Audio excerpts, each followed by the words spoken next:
Welcome to Awesome Websites for Free. Today we're going to be building the entire back end of a website web server.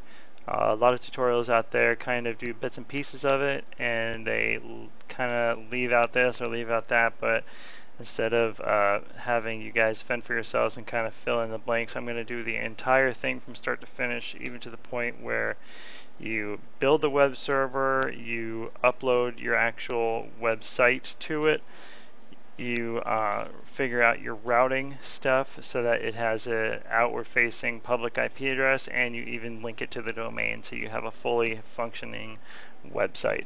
We're going to be using ESXi for our virtual machine. It works the same way for VirtualBox or VMware or anything like that. We have an Edge Router Pro as our router. It's a very simple process, so it's easily translated to just about any other router out there. We're going to be using Ubuntu Server 16 just because that's my favorite. It's the latest one out there. We're going to be using the server version and not the desktop version, and we'll be using GoDaddy as our domain registrar. So first things first, we're going to go ahead and create the server, and we'll get started right now. And just so you know, I'm just going to blow through this. I'm not a part of the whole nonsense thing. I don't need to explain to you all the different ways you can build or all the different reasons you'd have a website. We're not going to waste any time, so let's just get right into it. Create the virtual machine to website tutorial Linux. Scroll down to Ubuntu 32. We're going to use 32. I suggest using 32 for yourself because it's less resource heavy, and since it's just a server serving up a website, you don't need it to be beefy at all. So if you have a whole bunch of websites on a single server that's running a bunch of virtual machines or something like that, I would suggest using 32 just so you're not filling up all your resources. So in ESXi, we're gonna let that load. We're gonna select Ubuntu 32. And we only need 10 gigs. We don't even need that much. We could probably get away with like 3 or 4, but for this tutorial we'll use 10. Finish. So that's popped up right there. We're going to go ahead and launch it.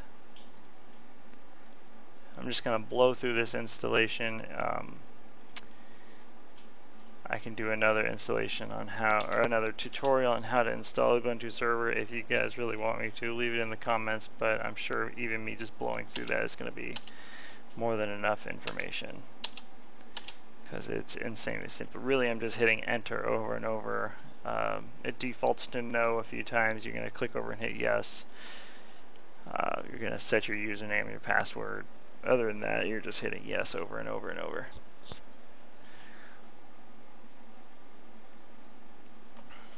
Now this part is going to take a little while. We've got a Dell R710 with 6 WD red hard drives in a RAID 10, so it's pretty quick, but it's not SSD status. If you've got a virtual machine running on your computer and you've got an SSD in your computer, this will probably only take a minute or two tops, but yeah, we are using spinny disk hard drives, and it is in RAID 10, so it's a lot faster than it would be, but it is still spinning disk hard drive, so bear with me here.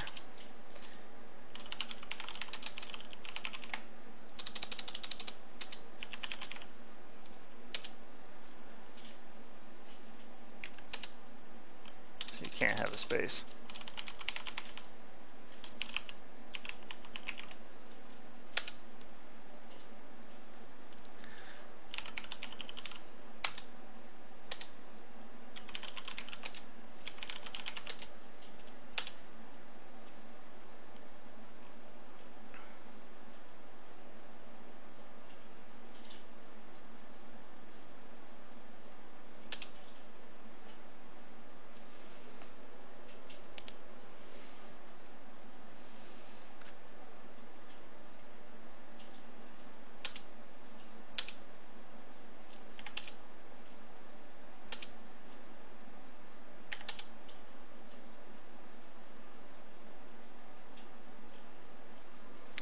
Now this part's going to take a minute or two.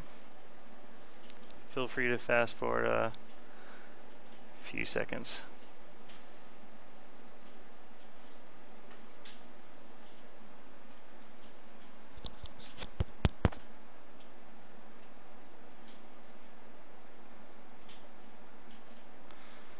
This is actually my second take doing this video, because on the first take I did the whole thing 25 minutes deep and went to edit the video and realized the microphone was turned off. Now I've got the waveform on a second screen, so I can, every time I make a noise, I can make sure I can see the bar blip up and down just to make sure that it is still on.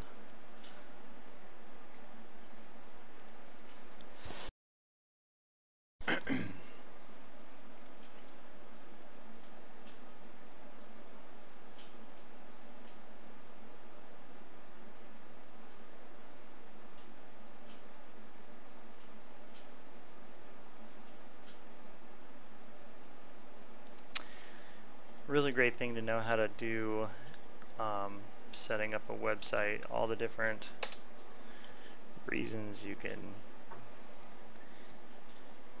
have a website and set them up at will. It's a very handy thing to do, especially if you're in IT.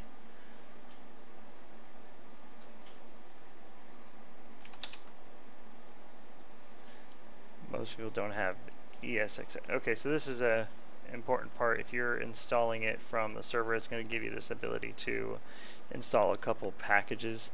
We're going to use LAMP server and OpenSSH. If you're installing Ubuntu server just OS, this is for MySQL. We're not going to be using that, but you could set a password anyway. If you're just installing just the base operating system in a different way where it didn't give you that, you'd have to use something like TaskCell to install LAMP server and SSH server, but locally when you do it this way, it gives you the ability to do it just like we did, so that's a good thing. We're going to be using the LAMP stack, which is Linux, Apache, MySQL, PHP. There's a whole bunch of different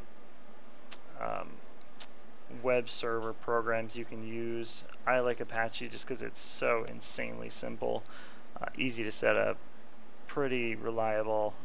Some of them are better, Nginx and the other ones, but I've never found any problems with using Apache. Some people have problems with it, but it's so easy that that's what I like to use.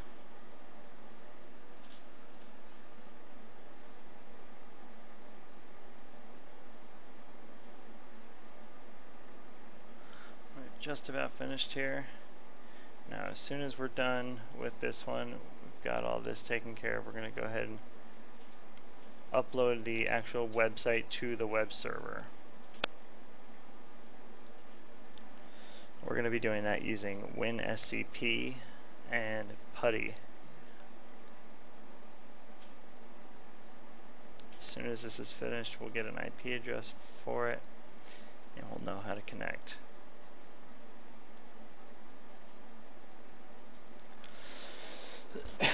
Excuse me. Come on, little guy. There we go.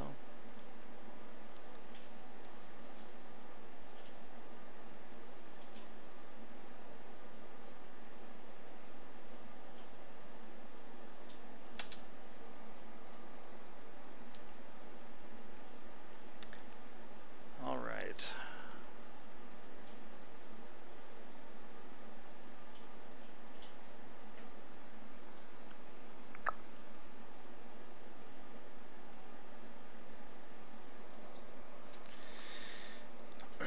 Now we are finished. That's going to go ahead and reboot. We're going to run an ifconfig, get the IP address, and we will connect to it using what we need to use.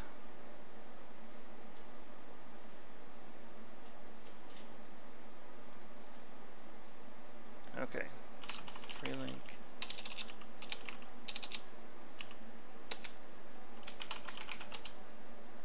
Alright, I have config. Boom, so we're at 192.168.1.109. So we'll go ahead and open up PuTTY first.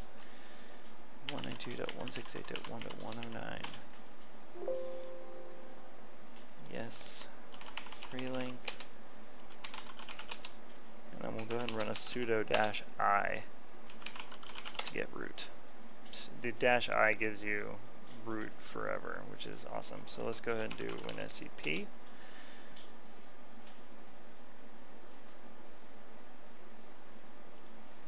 .168.1.109. Free link. Yes. Alright, now we are inside our web server. So let's go ahead and back up. So this is our HTML file right here at the index. So we're just going to go ahead and grab that, drag it over. Boom, done. So let's go back over to our web browser, open up a tab, go to 192.168.1.109. We should get the Apache. Boom. So that means the LAMP stack is running the way it should. That's good. So let's go ahead and back up to... So we've got our HTML file here in our folder. So what we'll do is rm-r, this is remove the folder. So we'll do var www.html. And that's where this where the website actually lives and where you're seeing this on the browser here. Remove, good. So we'll do copy -r, which is copy folder, and we'll do home free link, which is our username, HTML, which is this file right here. And then we'll put that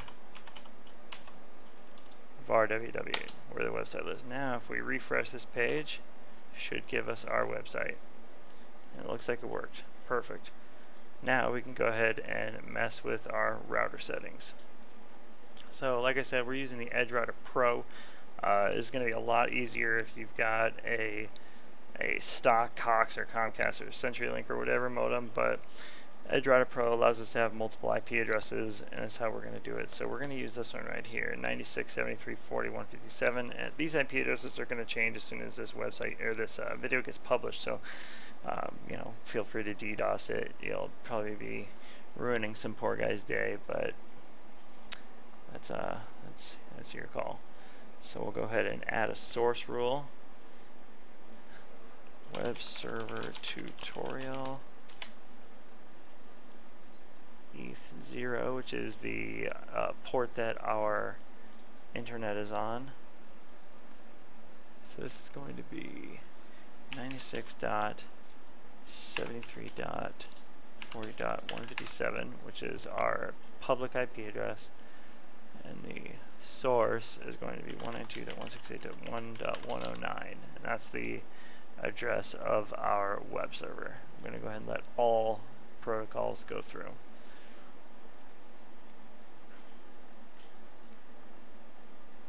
Alright, now we need a destination rule.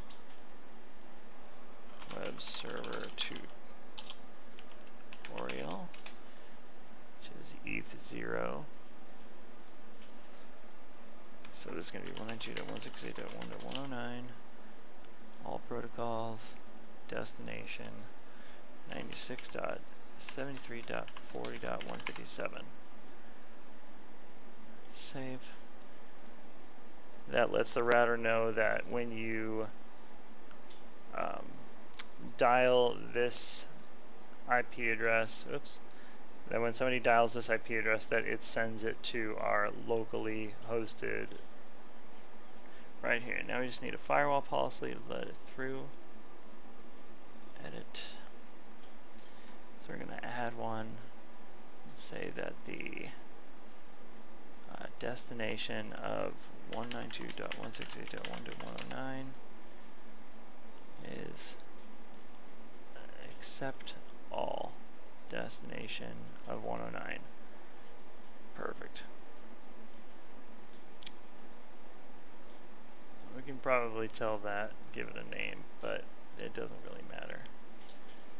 Alright, now our router is set up. So now, because I have a VPN on, we should be able to dial that IP address and have it go through. So, 96. 157. Boom, and it worked. So now you know we have a public-facing web server that can be dialed from a public address. Now we're going to go over to our GoDaddy Domain Manager. So you can see, go to My Domains. We're going to use one of our free link domains. You're going to go to Manage DNS. And then you're looking for the A record. So go ahead and edit the A record. Edit with 96.73.40.157. Save it. Now this is going to take 600 seconds to populate through the internet.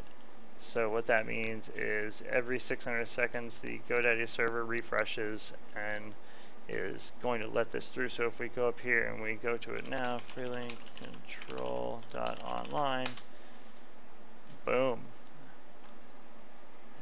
And you have a fully functioning web server that you are hosting on a VM on your network. Congratulations if you've gotten this far. You did it.